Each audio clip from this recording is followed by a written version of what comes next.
hoping I could be quiet and no one would hear me. Ooh. First lesson, don't walk past the speaker when you've got a microphone on.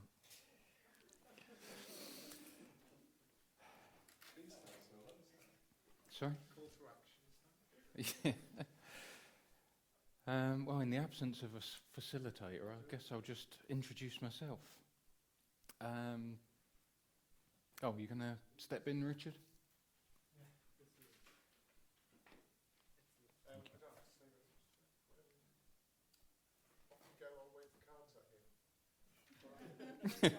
Suits me.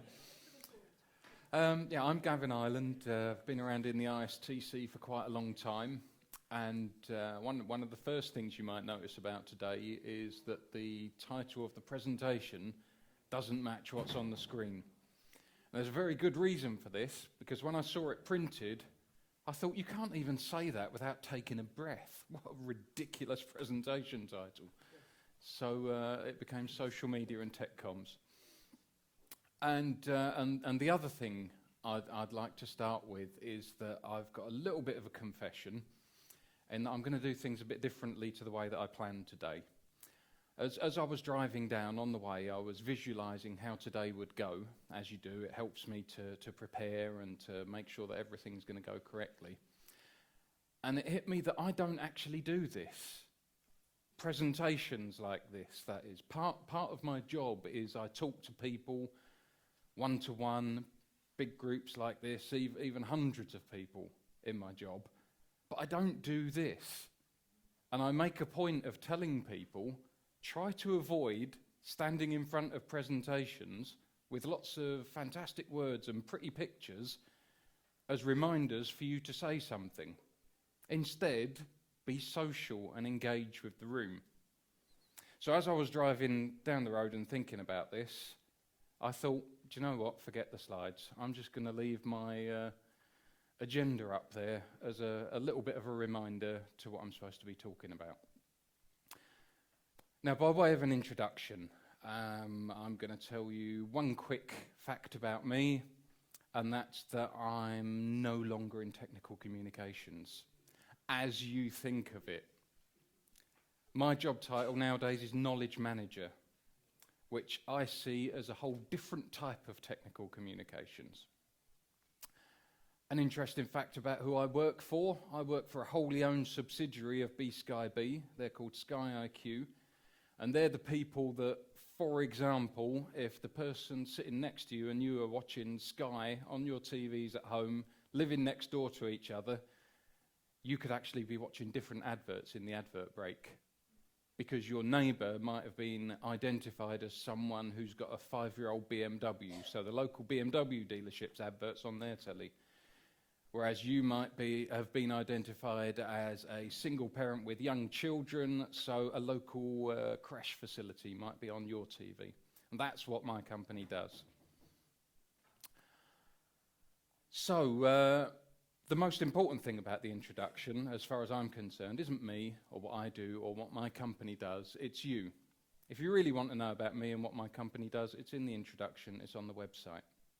So I was thinking about the people that I'm going to be talking to today, and I was thinking that you're all technical communicators in some respect, and you've all either been given the task of looking into social media for your company, or you're thinking about it for your personal enterprise because you're a business within yourself,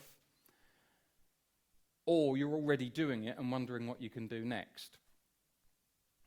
Is there anyone in the room, by show of hands, that doesn't fit into any of those categories? A little bit? Would you, feel free to not, but would you care to shout out how your situation's different? I haven't been tasked to create social media or be involved in our company, but I think we should be, or can be. Okay. Well, I've been listening to some of the presentations and I've been anticipating some that are coming up, and the one thing that I would say in answer to anyone that's thinking about it or wants to make a difference with it, what is the question you're seeking to answer with social media? And if you don't know what the question is, you're unlikely to succeed. everything in business should be as a response to a question, whether that's a question from yourself or a question from your customers. So social media. Social media means something different for me and my company to the way that you might imagine, the Facebook, the Twitter, the LinkedIn. I see it as you can break it down into two aspects, modern and traditional. Everyone knows about modern social media, and if you didn't before this morning, you'll have heard about it today. As I say, Facebook, Twitter, all those things. But there's the traditional meaning of social media, and that's what we're doing here. We're being social, and it's face-to-face, and it's people skills. And the reason I'm bringing that up is because, in my opinion and in my experience, it's not good enough to just have a social media strategy that concentrates on online things where people can be social without actually interacting directly with people. You need a balance. And this is exactly what I was doing yesterday, actually. I was running an event similar to this, but in a way where we don't have presentations. They're actively banned, and it's a way of getting people talking to each other instead. Now, taking one step further, we've just divided it into traditional and modern. We've also got goal-orientated and subject matter-driven. Now, when we looked at our social media in Sky IQ, there are very definite goal-oriented questions that we had to answer, and they generally took the form of projects. We have a project, how can social media help us over the next 6 months to distribute knowledge and share knowledge amongst the team? And those things, those can be fairly easy to run, but they tend to be very labour intensive for the people that are running them, for the simple reason that it needs someone to overview it and keep badgering people and keep pestering people to feed into it, because a short project doesn't become ingrained in people's behaviours. The other aspect is subject matter driven social media sharing. Now, these are long-term projects. Subject matters don't tend to, while the content changes, the subject itself tends not to change. And what I found at Sky IQ very quickly was I was setting up chatter groups and Twitter profiles to cover these subject matter processes, and I was very quickly finding that once I had 2 or 3 up and running, I couldn't do any other job. I was constantly juggling these 3 options and nothing else to do. So the thing that I learned very quickly from that was it's all well and good thinking of these ideas, these answers to the questions that the business has brought to you. And it's all well and good going to your bosses and saying, I've got this great idea, and will you buy into it? Great, you've bought into it, there it is. But in my opinion, you have to take it one step further than buy-in, and that's take it to ownership.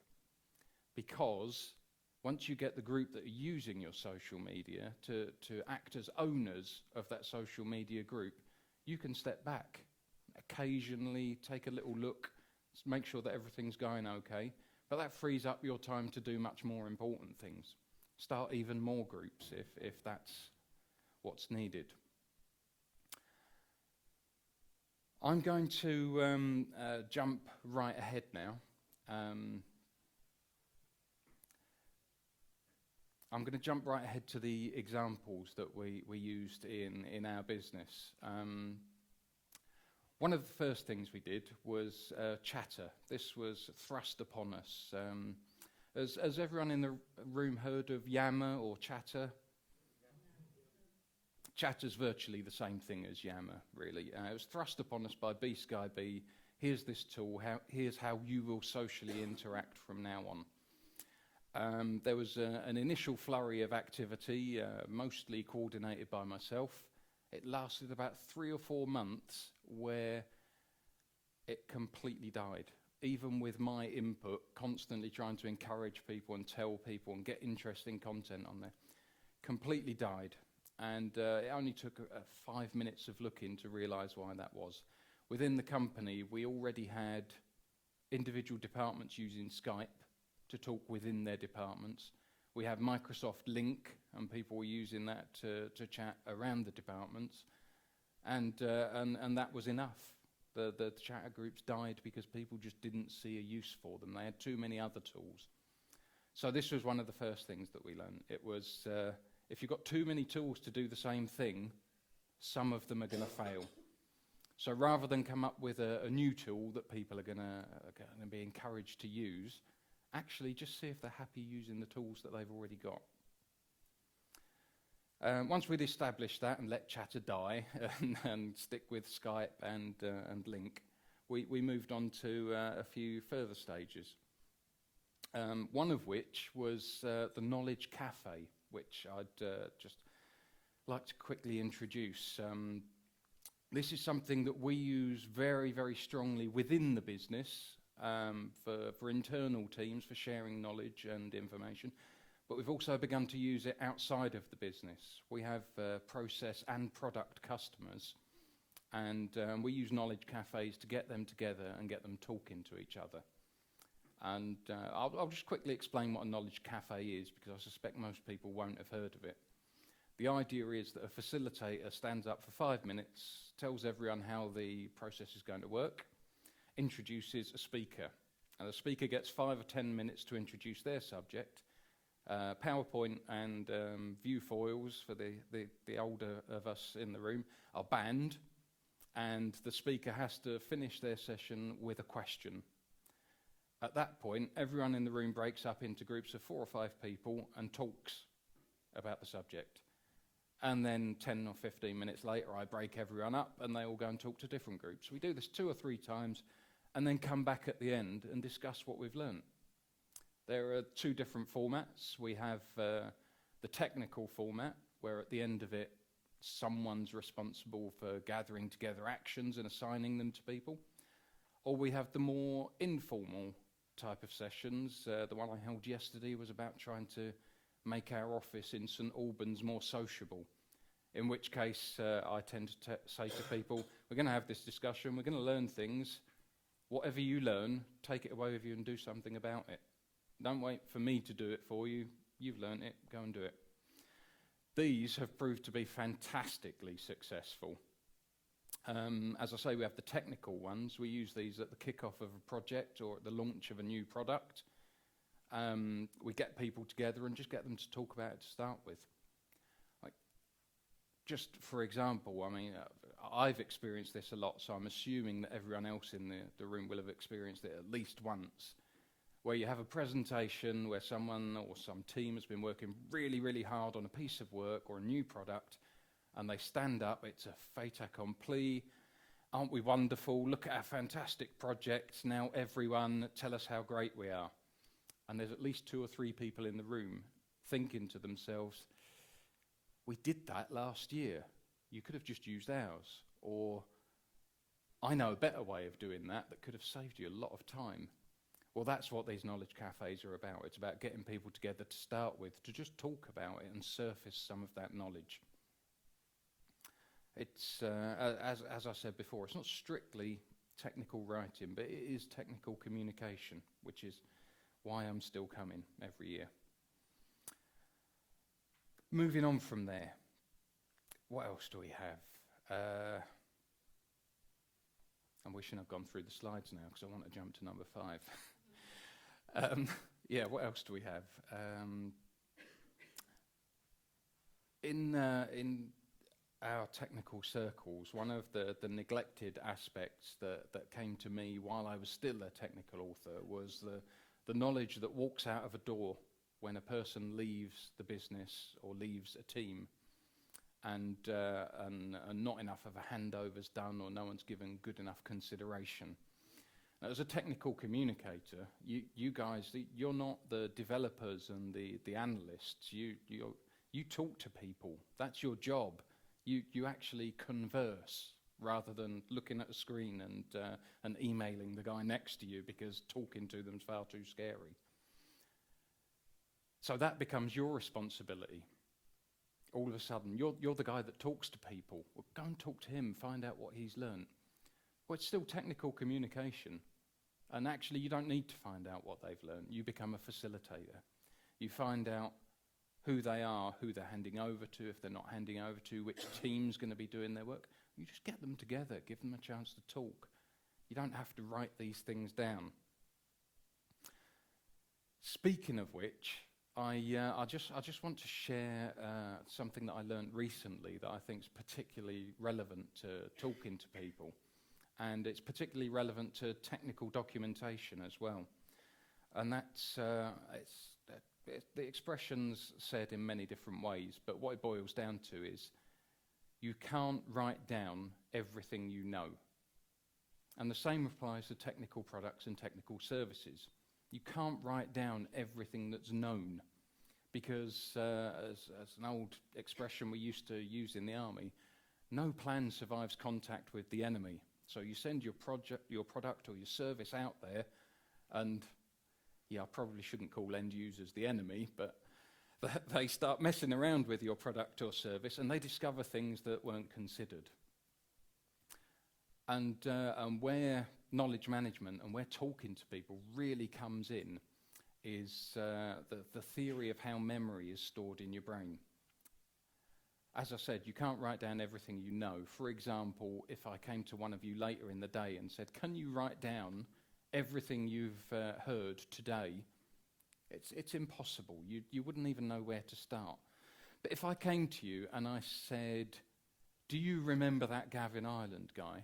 Can you tell me what was different about his presentation? Or what he said was going to be different about his presentation? You probably can write that down because it's a response to a question. And the way your memory stores things in your brain is it isn't in discrete little parcels of experience. It's all over your brain. And you can only bring those memories together in response to a question.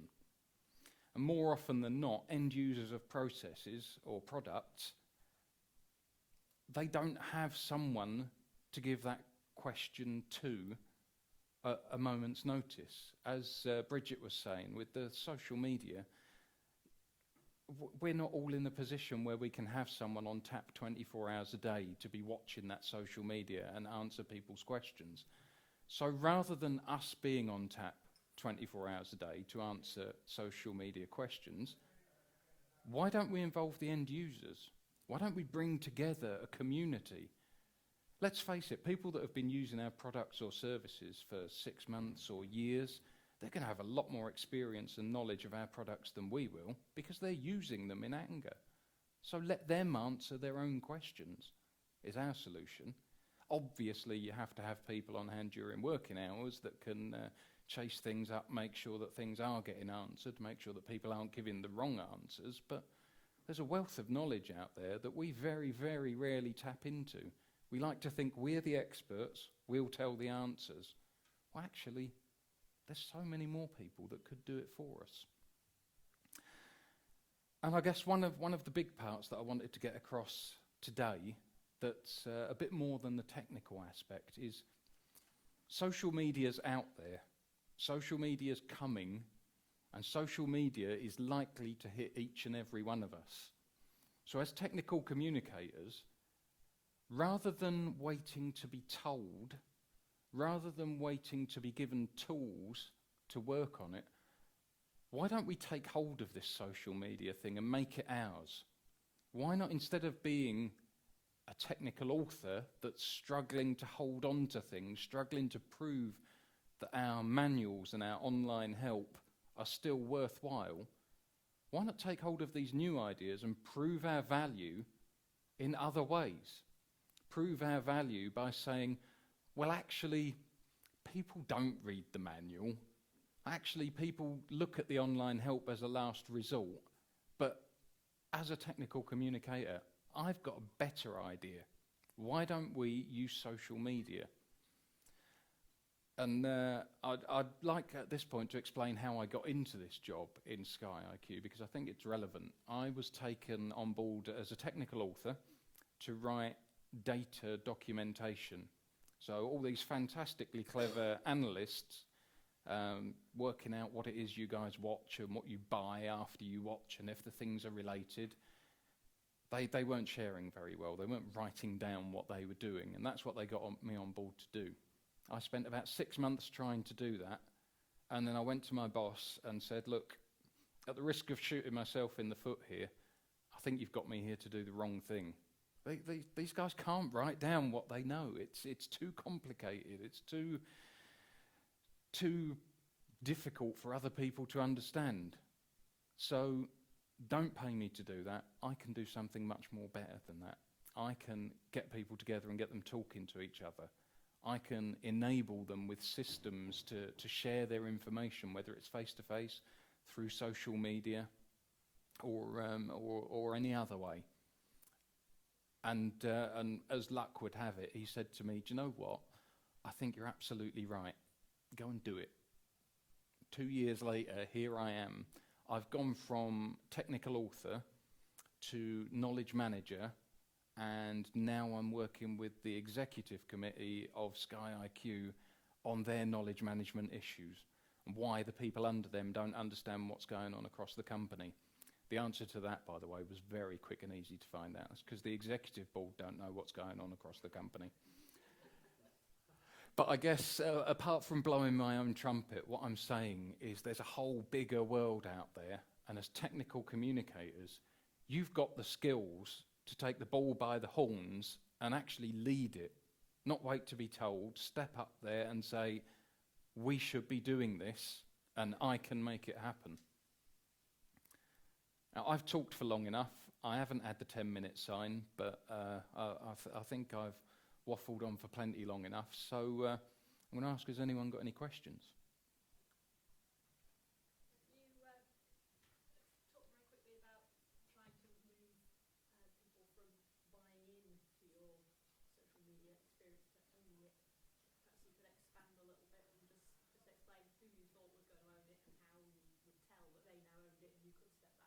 Yeah, absolutely. This would be a fantastic point, actually, for me to say that I've just had an article published in a journal, but it cost 195 quid for a copy, so I'm not going to bother. I haven't even bought a copy for myself. It's horrific. We had big meetings about these social media experiments, as I like to call them. They call them initiatives, but I say they're experiments. And they said, well, we've got to get buy-in for it. We've got to get buy-in for it.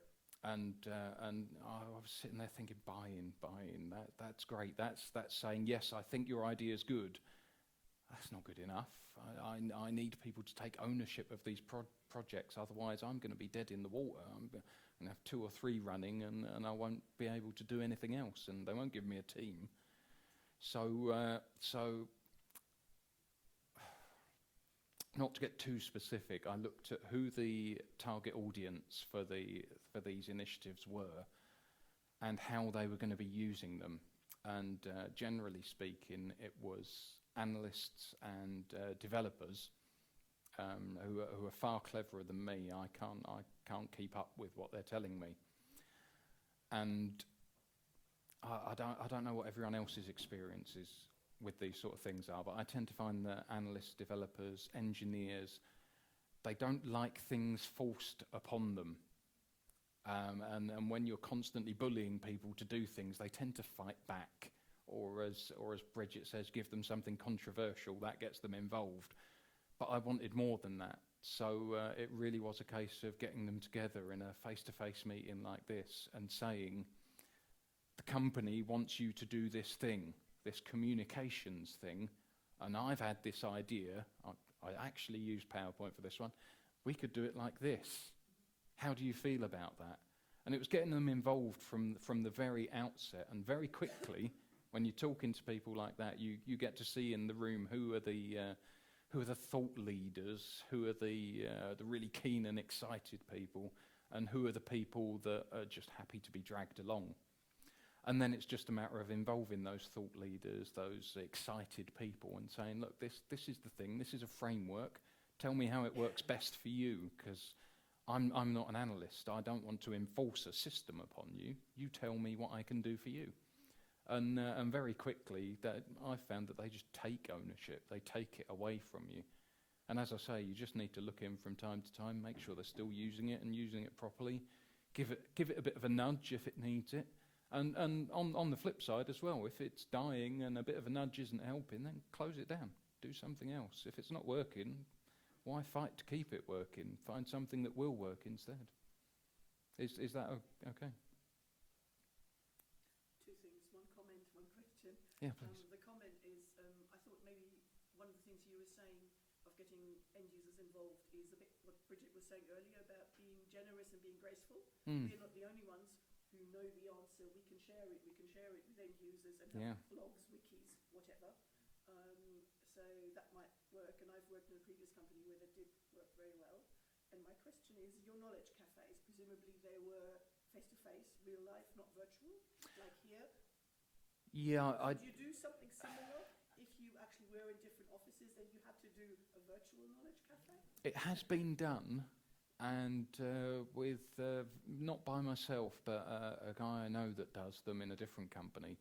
He's had varying degrees of success because you have to be a lot more strict with the management of the communications, and the difficulty comes in that you're breaking into groups of 3, 4, or 5 people, and then you need people to swap groups. So he found that the only way that he could make it work effectively was if the groups stayed separate in the 2 different locations. It was too complicated to get people talking online in that fashion.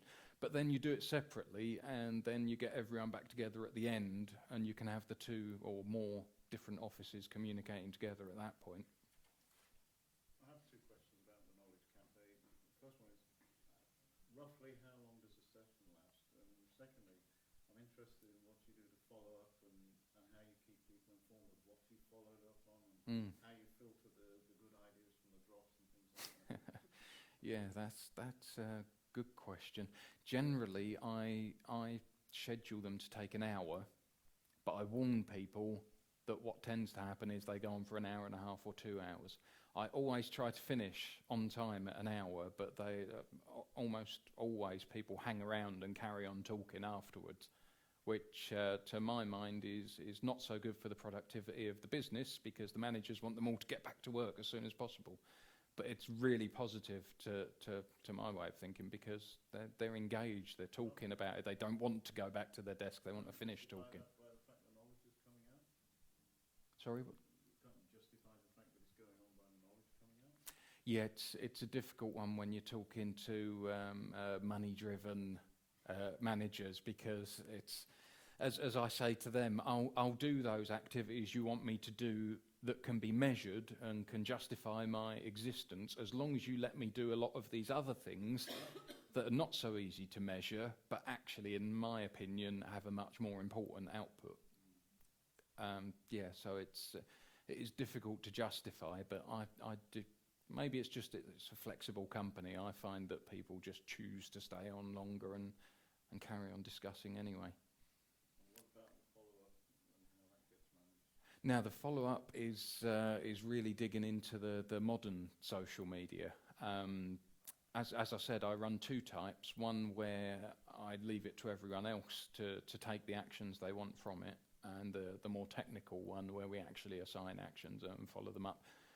I have a company blog that I always put the information about the Knowledge Cafes on. That's linked to the company Twitter account. And I quite often throw emails out there to people to let them know about the blog. All the follow-ups that I hear about go on there. I also actually found most recently, the one that's just happened, the best response I got was from putting posters up and leaflets on tables. In this world of social media and modern ways of communicating, sticking a piece of paper to the wall was actually the most effective way of getting the information out to people. Does anybody ever measure how these ideas have got implemented and what the benefits were? It's quite early in the stages of the technical ones. We've been doing these every 2 months for about a year now. The technical ones are all still ongoing. We've had one that was based around innovation and the barriers to innovation within the company, and that's resulted in a new innovation portal and process that's gone up on our knowledge portal.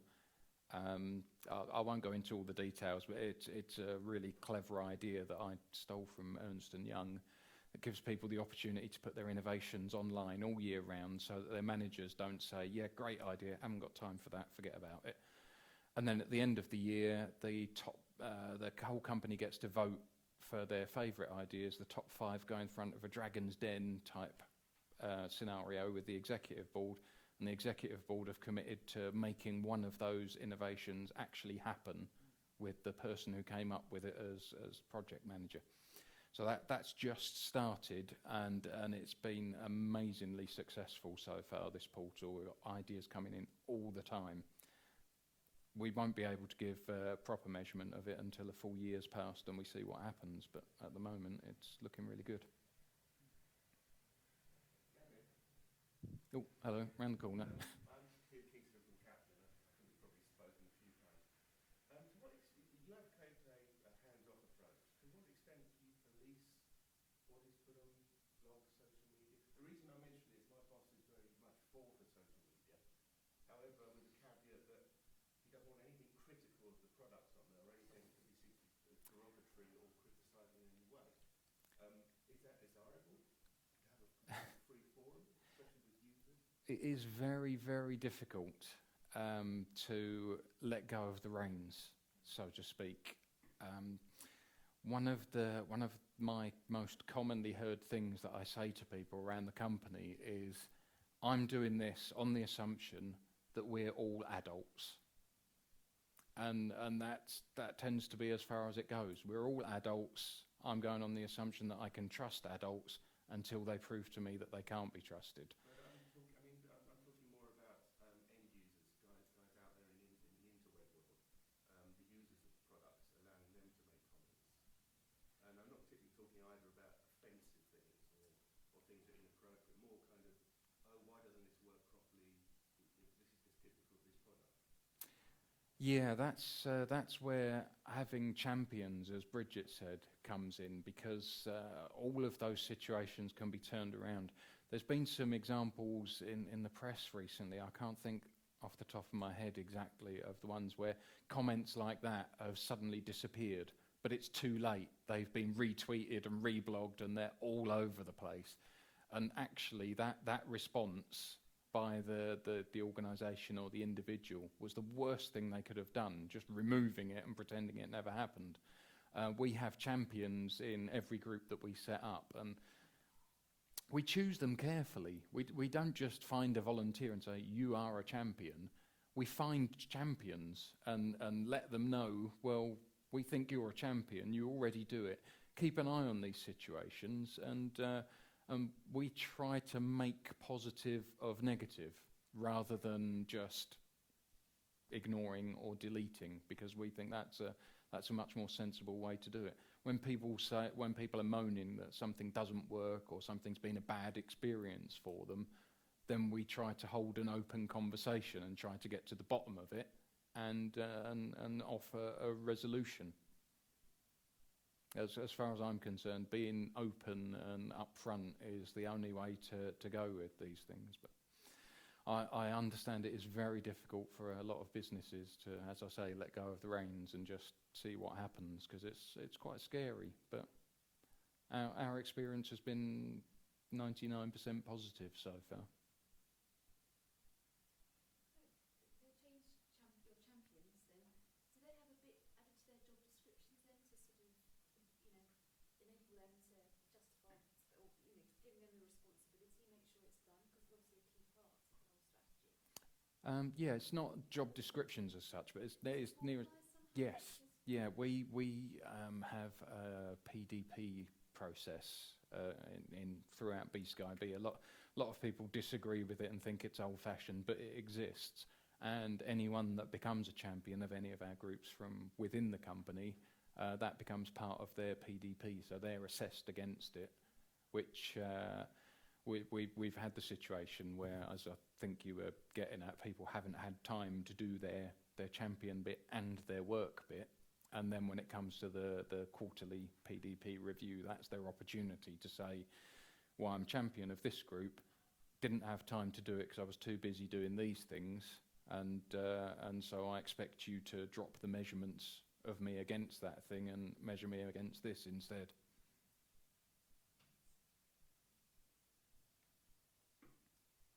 Right, if there are no more questions, remember to fill out the survey on SurveyMonkey, and thanks very much, Gavin.